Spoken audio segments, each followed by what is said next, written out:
isin amantaadhaan qofa ni fayyina erga jettanii kitaabni qulqulluun immoo namni tokko fayyuudhaaf cuuphamuu qabaa jedheera. Isa kana akkamittiin ilaaltu ree? Fayyuudhaaf illee dubbii fayyinaa keessatti qabxiin inni jalqabaa amantaadha. Amantaadhaan malee fayyuun hin danda'amu. Amantaan balbala jireenya hafuurawaati. Yookaan immoo amantaan jalqaba. Amantaadhaan namni hin jalqabne cuuphamuu hin danda'u.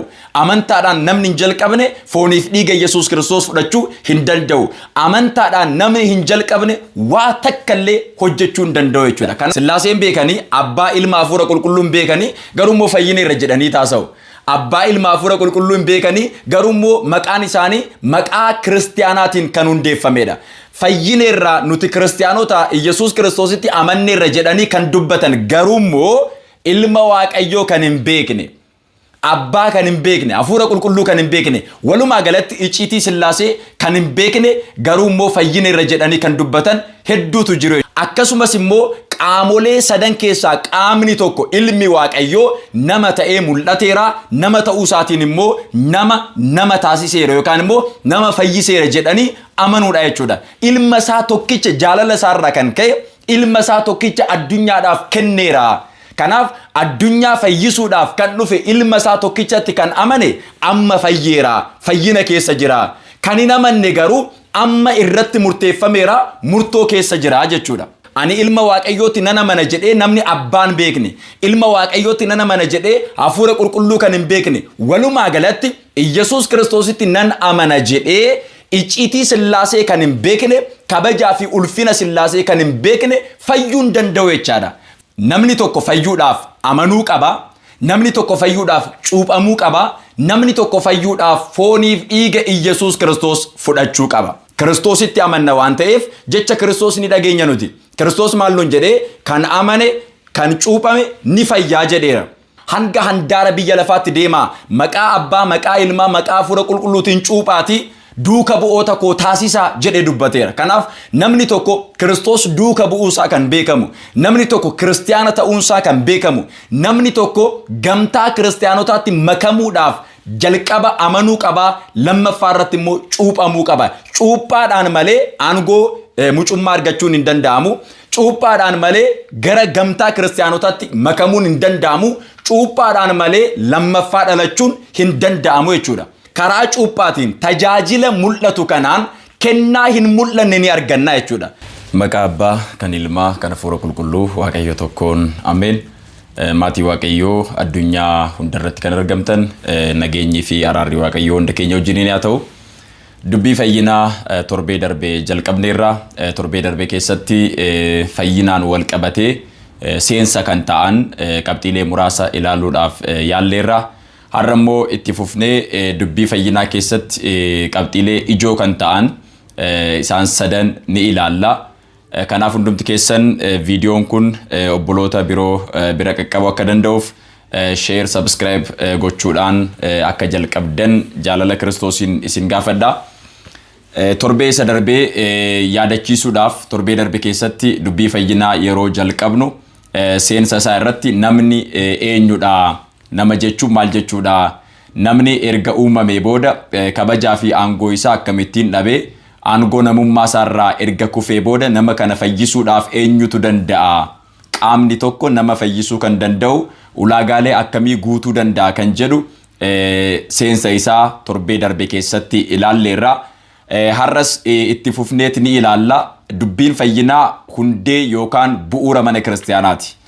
Manni kiristaanaa dubbii fayyinaa yeroo hunda ni barsiisti. Maaliif yoo jedhame ijoolleen ishee fayyanii mootummaa Waaqayyoo dhaaluu akka danda'aniif kaayyoon mana kiristaanaa nama hunda fayyisuu fi mootummaa Waaqayyoo dhaalchisuudha waan ta'eef kanarraa kan ka'e dubbiin fayyinaa hundee mana amantaa keenyaati. Kanaaf dubbii fayyinaa yeroo ilaallu guyyaa har'aatii kaasnee immoo namni tokko fayyuudhaaf maaltu isarraa eegama, maal gochuu qaba, maal hojjechuu qaba kan jedhu kitaaba qulqulluu bu'uura gochuudhaan ni ilaalla. Dubbiin fayyinaa hundee mana kiristaanaati jennee yeroo dubbannu seenaa mana kiristaanaa keessattis abbootiin keenya gaaffii gaafatamaniif deebii yeroo kennan jalqaba dubbii fayyinaa kaasaa turan. Fakkeenyaaf yaa'iiwwan gurguddoo sadarkaa addunyaatti taasifaman keessaa yaa'ii Niiqiyaa, yaa'ii Qusxinxiniyaa fi yaa'ii Efesoon kan jedhaman yaa'iiwwan sadan kana irratti gaaffiin gaafatameera, deebiinis kennameera. Yaa'iiwwan sadan kana yeroo ilaallu yaa'ii isa jalqabaa irratti Ariyoos gooftaa fi fayyisaan keenya Iyyasuus Kiristoos uumamadha malee uumaa miti. Kiristoos bara hin jirretu jira jedhee gaaffii yeroo gaafatu, barumsa kanas yeroo barsiisu, abbootiin keenya gaaffii kanaaf deebii yeroo kennan maal jedhanii wanti kun fayyina keenya irratti dhiibbaa fida. Maaliif yoo jettan kan fayyisu Waaqayyodha.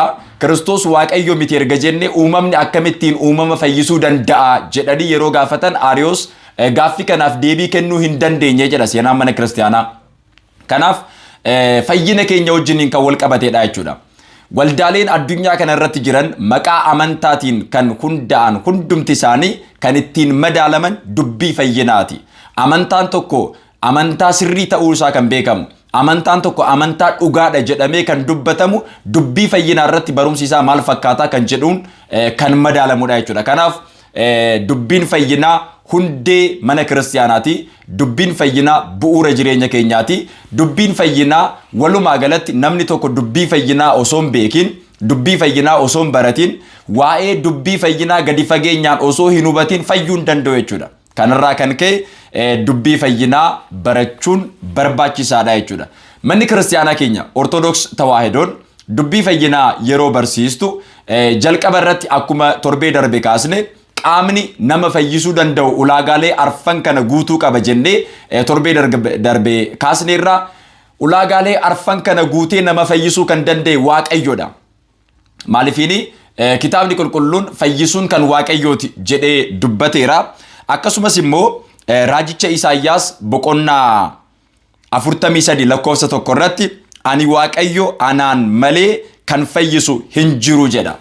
Ani Waaqayyo jedheera, inni Waaqa akka ta'e, inni Waaqayyo akka ta'e dubbate, anaan malee kan fayyisu hin jiru jechuudhaanis sirriitti nu barsiiseera jechuudha. Kanarraa kan ka'e kan fayyisu Waaqayyodha. Waaqayyodhaan malee bara baraan jireenya bara baraa kennuu kan danda'u, akkasumas immoo nama kufe kana, nama bade kana, nama kennaan isaa isarraa mulqame kana gara kennaa isaatti deebisuudhaaf, balbala gannataa isa cufame kana banuudhaaf aangoo kan qabu fayyisaa kan ta'e Waaqayyodha. Kanaaf Waaqayyoon maal jedhee ani Waaqayyodha erga jedhee booda anaan malee kan fayyisu hin jiru jedheera. Kanarraa kan ka'e ulaagaalee arfan guutee nama fayyisuudhaaf nama ta'ee kan mul'ate gooftaa fi fayyisaa keenya Iyyasuus Kiristoosidha jechuudha. Kanaaf seensa isaa erga akkanatti ilaallee kakuu moofaa keessatti Waaqayyoon anaan malee kan fayyisu hin jiru jedhee dubbateera. Dhugaadha. Seera ooriitiitiin namni fayyuu hin dandeenye, aarsaa abbootiitiin namni fayyuu hin dandeenye, dhiiga addaamiin namni fayyuu hin dandeenye, karaa adda addaatiin namni fayyuu hin dandeenye.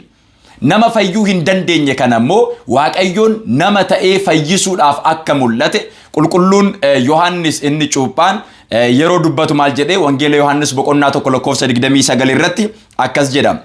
Cubbuu biyya lafaa hundumaa kan dhabamsiisu hoolaan Waaqayyoo kunoo jedhee agarsiiseera jechuudha. Gooftaa fi fayyisaan keenya Iyyasuus Kiristoos cubbuu biyya lafaa dhabamsiisuudhaaf akka mul'ate, namoonni cubbuu keessaa bilisa ba'anii fayyina argachuu akka danda'aniif namootaaf fayyina kennuudhaaf kan mul'ate Kiristoos akka ta'e namoota Yihuudootaaf yeroo agarsiisu qulqulluun Yohaannis inni cuuphaan maal jedhee cubbuu biyya lafaa hunduma kan dhabamsiisu hoolaan Waaqayyoo kunoo jedhee agarsiiseera jechuudha. Kanaaf cubbuu biyya lafaa dhabamsiisuudhaaf aangoo kan qabu hoolichi Waaqayyoo inni gooftaa fi fayyisaa keenya Iyyasuus Kiristoosidha jechuudha. Akkuma hundi keessan beektan seera uumamaa boqonnaa 22 irratti Waaqayyoon Abrahaamiin akkas jedheen ilma kee tokkicha aarsaa godhiitii naa dhiyeessi jedhee Waaqayyo Abrahaam yeroo gaafatu Abrahaam ilma isaa tokkicha kana qabateetiin gara tulluu Mooriyaamitti ol ba'eedha. Gara tulluu Mooriyaamitti yeroo deemu meeshaalee aarsaadhaaf ta'an muka ibiddaa fi kan kana fakkaatan qabateet ilma isaa tokkicha wajjiniin Yisaaq wajjiniin karaa deemaa osoo jiranii ilmi isaa Yisaaq akkas jedhee gaaffii gaafate. Yaa abbaa koo Abrahaam, aarsaadhaaf kan barbaachisan muka qabanneerraa, ibiddas qabanneerraa, hoolaan aarsaa ta'ee dhiyaatu kun eessa jira jedhee gaafate. hoolichi aarsaa ta'ee dhiyaatu eessa jira jedhee Yisaaq yeroo gaafatu Abrahaam deebisee maal jedhee aarsaa ta'ee kan dhiyaatu hoolicha kana kan qopheessu Waaqayyoodha. Waaqayyoon ni qopheessaa jedhee dubbate. Dhugaadha. Tulluu Mooriyaam erga ga'anii booda Abrahaam ilma isaa tokkicha Yisaaq aarsaa godhee dhiyeessuudhaaf yeroo qophaa'u jechi Waaqayyoo samiirraa dhufeetiin akkas jedheen Abrahaam ilma kee tokkicha aarsaa dhiyeessuudhaaf ilma kee tokkicha anaaf kennuudhaaf amanamaa akka taate argeera. Qorumsa kees darbiteetta. Garuu ilma kee Yisaaq hin qaliini. Bakka isaa kan qophaa'e beenyaa isaaf ta'uu kan danda'u hoolaan adiin isa saabeeqiin hidhameet daggala keessa jira. Hoolaa sana qabiitii isa qalii isa aarsaa godhiitii dhiyeessi jedhee Waaqayyoon Abrahaamitti dubbateera jechuudha. Kanarraa kan ka'e waggoota hedduudhaaf hoolaan aarsaa ta'ee dhiyaatee nu fayyisuu danda'u eessa jira jedhanii abbootiin keenya gaafataniiru. Gaaffii abbootiitiif deebii yeroo kennu qulqulluun Yohaannis maal jedhee cubbuu addunyaa hunda dhabamsiisuu kan danda'u hoolichi Waaqayyoo isa kana jedhee agarsiiseera jechuudha. Kanaaf hoolichi Waaqayyoo dhangala'uu dhiiga isaatiin, hoolichi Waaqayyoo foon isaa kutee, hoolichi Waaqayyoo qaraanioo irratti fannifamee hunda keenya nu fayyisuudhaaf, cubbuu addunyaa dhabamsiisuudhaaf, akkasumas immoo waanjoo seexanaa keessaa bilisa nu baasuudhaaf nama ta'ee mul'ateera jechuudha. Kiristoos erga nama ta'ee mul'atee cubbuu addunyaa hunda erga dhabamsiisee booda qaamni tokko namni tokko fayyuudhaaf maaltu isarraa eegamaa kan jedhu beekuun barbaachisaadha. Maqaa amantaatiin kan dhaabbatan dhaabbileen tokko yeroo baay'ee namni fayyuudhaaf amanuu qofatu isa barbaachisaa jedhanii dubbatu.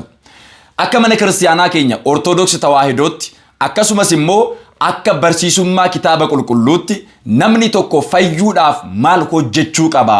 Namni tokko fayyuudhaaf maaltu isarraa eegama kan jedhu beekuun barbaachisaadha. Barumsa keenya isa har'aa keessatti kan ilaallus isuma kanadha jechuudha. Namni tokko fayyuudhaaf jalqaba amanuu qaba jechuudha. Amantaadhaan malee fayyuun hin danda'amu. Amantaadhaan malee Waaqayyo wajjiniin araaramuun hin danda'amu. Akkasumas immoo amantaadhaan malee Waaqa gammachiisuun hin danda'amu jechuudha. Waaqa beekuudhaaf, Waaqatti amanuudhaaf, gara Waaqayyootti dhiyaachuudhaaf, Waaqayyo wajjiniin araaramuudhaaf, akkasumas immoo jireenya keenyaan Waaqayyo gammachiisuudhaaf, Waaqayyoof abboomamuudhaaf, dhumarratti immoo mootummaa Waaqayyoo ishee hin dabarre sana dhaaluudhaaf hundeen isaa jalqaba amantaan barbaachisaadha jechuudha. Kanaaf namni tokko fayyuudhaaf maaltu isarraa eegame yoo jenne qabxiin inni jalqabaa amantaadha jechuudha. Namni yoo amane malee fayyuu hin danda'u jenneerra. Amantaa jechuun maal jechuudha? Fayyuudhaaf amantaan barbaachisa erga jennee amantaa jechuun maal jechuudha kan jedhu beekuun barbaachisaadha. Namni tokko fayyuudhaaf amanuu qaba. Amantaa jechuun isa hin mul'anne sana akka mul'atutti, isa ijaan hin agarre harkaan hin tuqne sana akka ijaan arginetti, akka harkaan tuqnetti kan ittiin beeknudha jechuudha. Ibroota boqonnaa 11 lakkoofsa 1 hanga lakkoofsa 6 qulqulluun Phaawulos hiikaa amantaa fi waa'ee amantaa bal'inaan dubbateera jechuudha. Amantaan balbala jireenya hafuurawaati. Namni tokko jireenya hafuurawaa jiraachuudhaaf, namni tokko gara Waaqayyootti dhiyaachuudhaaf amantaan isa barbaachisaa. Kanarraa kan ka'e amantaan balbala jechuudha. Gara jireenya hafuurawaatti seenuudhaaf, gara gamtaa qulqullootatti seenuudhaaf, gara jireenyatti seenuudhaaf amantaan balbala. Amantaadhaan malee gara jireenyatti seenuun hin danda'amu. Amantaadhaan malee gara gamtaa qulqullootatti makamuun hin danda'amu. Amantaadhaan malee gara mana kiristaanaatti makamuun hin danda'amu jechuudha. Kanaaf amantaan balbala jireenya hafuurawaati. Amantaan alfaadha yookaan immoo amantaan jalqaba. Amantaadhaan namni hin jalqabne cuuphamuu hin danda'u. Amantaadhaan namni hin jalqabne fooniif dhiiga Yesuus Kiristoos fudhachuu hin danda'u. Amantaadhaan namni hin jalqabne waa takkallee hojjechuu hin danda'u jechuudha. Kanaaf jalqabni keenya yookaan immoo alfaan keenya amantaadha. Waaqa beekuudhaaf jalqabni isaa amantaadha. Akkasumas immoo jireenya hafuurawaa jiraachuudhaaf jalqabni isaa amantaadha. Kadhannaa kadhachuudhaaf illee jalqabni isaa amantaadha. Amantaa jechuun Waaqayyootti amanuudha. Waaqni itti amannu sun eenyudha kan jedhudha. Eenyummaa Waaqayyoo beekuudhaaf, jiraachuu Waaqayyoo beekuudhaaf, aangoo fi humna Waaqayyoo beekuudhaaf, akkasumas immoo Waaqayyo abbaa jaalalaa fi abbaa araaraa akka ta'e beekuudhaaf balballi inni jalqabaa amantaadha. Namni tokko ni amana kan jedhamu yookaan immoo namni tokko inni amanaadha kan jedhamu Waaqayyoon bakka hunda akka jiru namni amane. Waaqayyoon akka waan hunda uume namni amane. Akkasumas immoo Waaqayyoon hunda danda'aa akka ta'e namni amane. Waaqayyoon burqaa waan gaarii akka ta'e. Wanti gaarii hundinuu Waaqayyo irraa kan burqeedha. Hundeen isaa Waaqayyoodha jedhee namni amane inni sun amanaa jedhama jechuudha. Kanaaf namni tokko ni amana kan jedhamu yookaan immoo amantaa keessa jira amanaadha jedhamee kan dubbatamu jalqaba lafaa fi samii isa mul'atus isa mul'annes hundasaa bakka hin jirre irraa gara jirutti fidee kan uume Waaqayyoodha. Waan hunda kan uume Waaqayyoodha jedhee yoo amane. Akkasumas immoo Waaqni kun bakka hunda jira jedhee yoo amane. Akkasumas immoo Waaqni kun hunda kan danda'uudha. Hunda danda'aadha. Aangoo fi humna isaatiin hunda kan danda'uudha jedhee kan amane. Akkasumas immoo wanti gaarii hundinuu maddi isaa yookaan immoo kan burqu Waaqayyo irraa'i. Waaqayyoon madda jedhamee akkaataa kanaan namni amane amanaa jedhama jechuudha. Madda jireenya akka ta'e, burqaa jireenya akka ta'e, akkasumas immoo jireenya bara baraa akka ta'e addunyaan osoo hin uumamin dura amalummaa isaatiin qulqulluu ta'ee jiraata akka ta'e addunyaa kana bakka hin jirre irraa gara jirutti erga fidee uume booda immoo addunyaa kanas dabarsee bara baraan jiraachuudhaaf aangoo kan qabu inni Waaqayyo akka ta'e kan amane, inni madda jireenya akka ta'e kan amane namni sun amanaa jedhama jechuudha. Amanaa jedhama jechuudha. Kanarraa kan ka'e amantaan balbala jireenyaati erga jennee eenyutti amanna yeroo jennu amma kaasneerraa Waaqayyotti amannaa. Waaqni nuti itti amannu sun immoo eenyu akka ta'e Waaqayyo hafuura, Waaqayyo jaalalaa, Waaqayyo uumaadha, Waaqayyo gooftaadha, Waaqayyo fayyisaadha, Waaqayyo qorichaadha. Isaan kana sirriitti namni amane qaamni tokko amanaa jedhamee dubbatamuu fi danda'a jechuudha. Kanaaf amantaan hundee jireenyaati. Amantaadhaan malee isaan kana arguun yookaan immoo isaan kana argachuun hin danda'amu. Erga jennee fayyuudhaaf illee dubbii fayyinaa keessatti qabxiin inni jalqabaa amantaadha. Amantaadhaan malee fayyuun hin danda'amu. Akkaataa kanaan yeroo ilaallu gooftaa fi fayyisaan keenya Yesuus Kiristoos wangeela Yohaannis boqonnaa 3:16 kaasnee yeroo ilaallu ilma Waaqayyootti kan amane jireenya bara baraa ni argata jedhee dubbateera. Ilma Waaqayyoo kan jedhame gooftaa fi fayyisaa keenya Yesuus Kiristoosidha. Waa'ee amantaa yeroo dubbannu namni tokko yookaan immoo kiristiyaanni tokko eenyutti amanee kiristiyaana ta'e yeroo jennu Sillaaseetti amaneeti kiristiyaana ta'e. Abbaa ilma hafuura qulqulluutti amaneeti kan kiristiyaana ta'e. Torbee darbe keessatti dubbii fayyinaa yeroo ilaallu namoonni hedduun Sillaasee osoo hin beekin garuu fayyineerra jedhanii kan haasaanidha. Sillaaseen beekanii abbaa ilma hafuura qulqulluun beekanii garuu immoo fayyineerra jedhanii taasa'u. Abbaa ilma hafuura qulqulluun beekanii garuu immoo maqaan isaanii maqaa kiristiyaanaatiin kan hundeeffamedha. Fayyineerra nuti kiristiyaanota Yesuus Kiristoositti amanneerra jedhanii kan dubbatan garuu immoo ilma Waaqayyoo kan hin beekne. Abbaa kan hin beekne, hafuura qulqulluu kan hin beekne, walumaa galatti icciitii Sillaasee kan hin beekne garuu immoo fayyineerra jedhanii kan dubbatan hedduutu jiru jechuudha. Kanaaf namni tokko fayyuudhaaf amanuu qaba erga jennee eenyutti amana? Abbaa ilma hafuura qulqulluutti amana yookaan immoo Sillaaseetti ni amana jechuudha. Qaamni tokko Sillaaseetti yoo hin amanne fayyuu hin danda'u. Amantaa kan jedhamu icciitii Sillaasee fi icciitii nama ta'uuti. Icciitii Sillaasee kan amane abbaa ilma hafuura qulqulluutti kan amane akkasumas immoo qaama Sillaasee keessaa qaamni tokko nama fayyisuudhaaf samii irraa gadi bu'ee dubree qulqulleettii maaramii foon ishee irraa foon, dhiiga ishee irraa dhiiga, lubbuu ishee irraa lubbuu fudhateet nama ta'ee mul'ateera jedhee kan amane fayyuu ni danda'a jechuudha. Namni kanatti namanne immoo matuma isaatiin fayyuu hin danda'u. Kanarraa kan ka'e namni fayyuudhaaf amantaatu isa barbaachisa yoo jenna amantaan waa lamatti kan hundeeffamudha. Innis icciitii Sillaasee fi icciitii nama ta'uutti kan hin amanne cuuphamuu hin danda'u.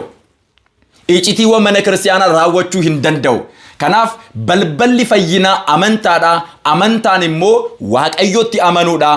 Waaqni sun qaamaan sadi waaqummaadhaan tokko jedhanii abbaa ilma hafuura qulqulluutti amanuudha. Akkasumas immoo qaamolee sadan keessaa qaamni tokko ilmi waaqayyoo nama ta'ee mul'ateera, nama ta'uu isaatiin immoo nama taasiseera yookaan immoo nama fayyiseera jedhanii amanuudha jechuudha. Balballi jireenyaa amantaadha, balballi dubbii fayyinaa amantaadha, seensi fayyina keenyaas amantaadha. Amantaadhaan malee fayyuun hin danda'amu. Namni tokko fayyuudhaaf maaltu isarraa eegama yeroo jennu qabxiin inni jalqabaa amantaadha. Kanaaf gooftaan keenya Yesuus Kiristoos wangeela qulqulluu Yohaannis boqonnaa 3:16 irratti ilma waaqayyootti kan amane ni fayyaa, fayyina qaba. Ilma waaqayyootti kan hin amanne garuu fayyuu hin danda'u. Waaqayyoon addunyaa kana akkasumaan waan jaalateef ilma isaa tokkicha jaalala isaarraa kan ka'e ilma isaa tokkicha addunyaadhaaf kenneera. Kanaaf addunyaa fayyisuudhaaf kan dhufe ilma isaa tokkichatti kan amane amma fayyeera, fayyina keessa jira. Kan hin amanne garuu amma irratti murteeffameera, murtoo keessa jira jechuudha. Kanaaf isatti kan amane yeroo jennu isatti amanuu jechuun karaa isaatiin abbaatti ni amanna, karaa isaatiin hafuura qulqulluutti ni amanna.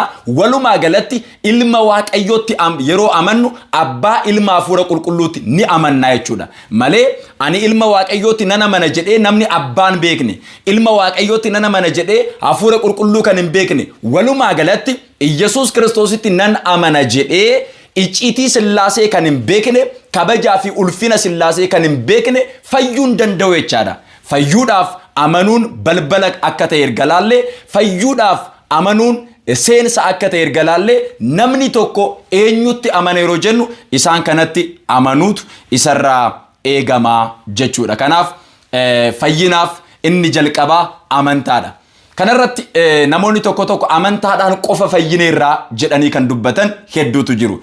Cuuphaan hin fayyisu kan jedhan jiru. Akkasumas immoo fooniif dhiiga Yesuus Kiristoosis kan hin fudhanne garuu immoo fayyineerra jedhanii karaarrattis waldaalee garaagaraa irratti kan dubbatan hedduutu jiru. Amantaan fayyuudhaaf jalqaba. Garuu namni amantaadhaan qofa fayyuu hin danda'u.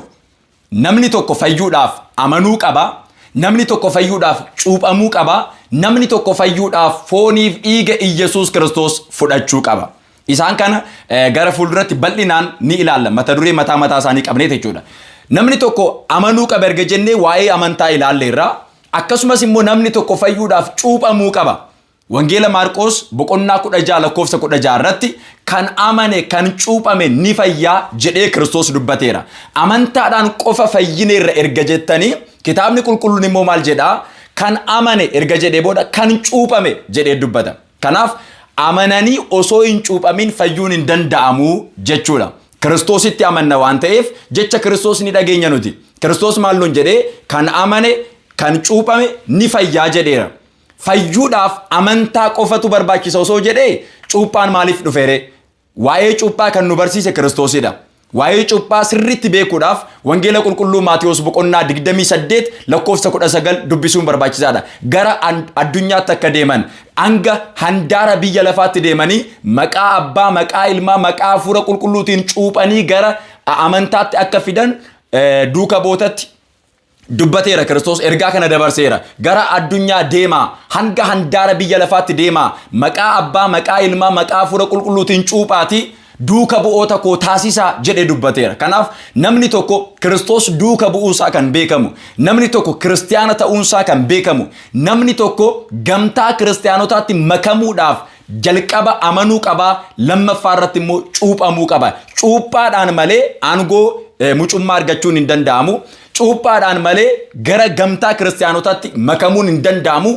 Cuuphaadhaan malee lammaffaa dhalachuun hin danda'amu jechuudha. Isin amantaadhaan qofa ni fayyina erga jettanii kitaabni qulqulluun immoo namni tokko fayyuudhaaf cuuphamuu qaba jedheera. Isa kana akkamittiin ilaalture? Wangeela qulqulluu Maatiyos 28:19 akkasumas immoo wangeela qulqulluu Yohaannis boqonnaa 3 irratti gooftaa fi fayyisaan keenya Yesuus Kiristoos Niqoodimoos yeroo barsiisu maal jedhe? Yoo lammaffaa dhalattan malee mootummaa koo dhaaluu hin dandeessanii jedhee dubbateera. Lammaffaa dhalachuu jechuun bishaanii fi hafuura irraa dhalachuudha.